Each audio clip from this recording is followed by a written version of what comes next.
Yan guys, pampagood vibes, yung mga halaman ko ng gaganda. Ayan sila, oh, ang ganda.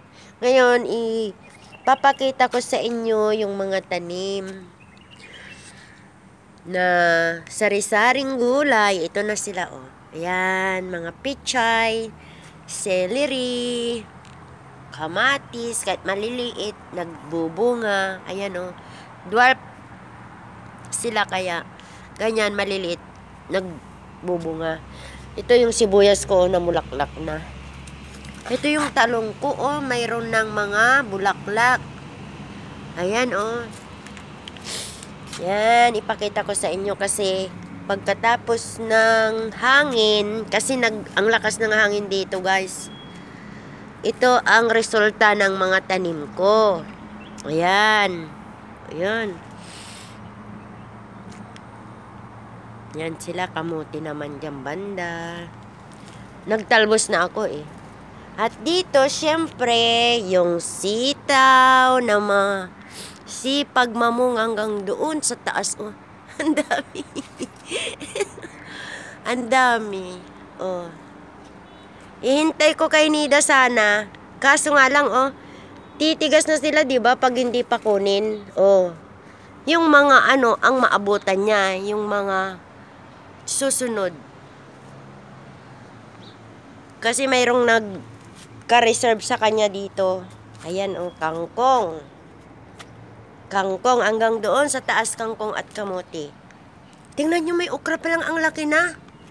Ito, oh. Ah, pwede pa. Oh. Ay, pwede pa sila. Ay. Oh, at saka mayroon yung favorite ko, oh. Oh, mayroon dalawa, oh. Ayan pa, oh. Yan, dito ang puno nila ng kalabasa. At saka dyan ang kangkong. Ayun, ang dami doon ng ano, talbos ng kamuti at saka kangkong. Tapos punta tayo guys sa kwan. Makuha yung, may sampay pa kasi ako. Ito, ipakita ko sa inyo yung bunga ng kalabasa. O, ni pwede na. Namumula na yung kulay niya, oh. Brown na siya. Oh, pwede na yan. Kaso, hintayin ko na lang si Nidang dumating, saka namin kunin. Para naman matikman niya, di ba? Oh, guys, punta tayo sa kabilang side. Oh, pakita ko sa inyo yung mga pampago vibes namin ditong halaman. Ito, tapos mayroon pa dito. Ayan, oh. Oh, tingnan nyo.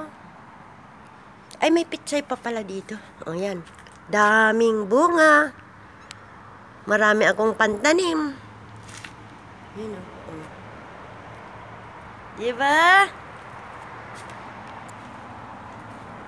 Lakad tayo ng konti. Yan, yung kamatis ko na last na bunga niya. Kasi painit na eh. Mamamaalam na yan, mga yan.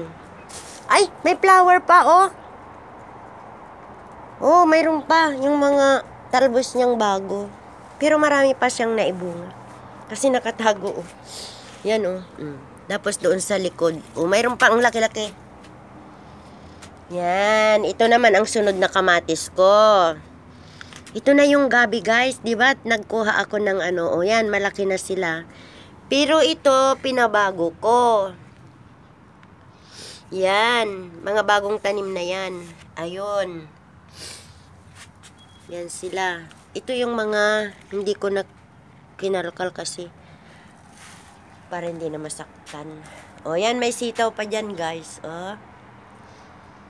Yung talbos ng kamuti, marami na naman akong makuha. Ayan, o.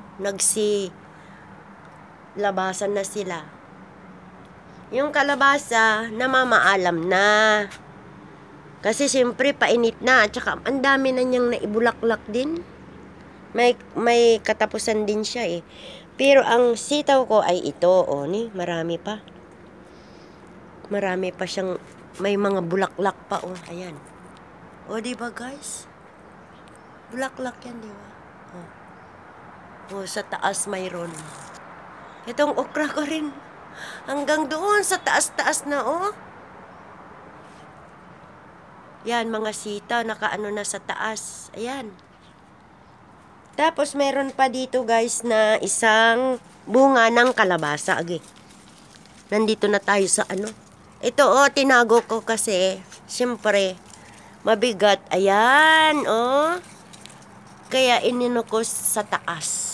Ayan, nakikita nyo guys. Ayan madilim na kasi ng oras dito. Ayan ayan. Ayun ko makita nyo. Ang laki-laki na niya. Di ba guys? Ang laki-laki niya. Yan. Hintayin ko si Nida. Saka ko man naman kunin para matikman naman niya yung mga tanim namin. Siyempre, nakabakasyon siya ng 3 buwan. Kaya, hintayin na lang. Yan mga kangkong. Mga kangkong sa taas. Ayan, Di ba mga talbos yan? Yan, ang tataba. Matataba sila kasi ang puno nandoon sa tubig lang. Pagdating ng init, yan, aayusin ko ito.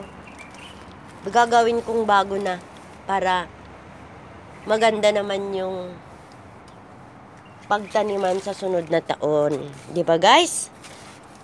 At saka ito, ipakita ko sa inyo. Kasi ang hirap. Dito, yung pitsay na ito, alam nyo ba? Parang nagtampo noon, hindi lumaki. Ang ginawa ko, inalagaan ko ng yung tubig, lupa, at saka kinultivate ko lagi.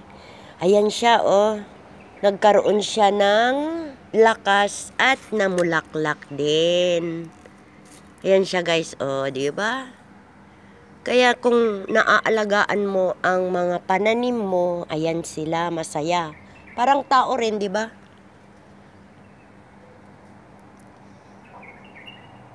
Nakakatuwa nga yung mga ano ko guys, yung mga tanim ko, sibuyas. Hindi na kailangan magbili kung anong gusto mo. Mayroon na dyan. Kaya, okay po. Bye-bye.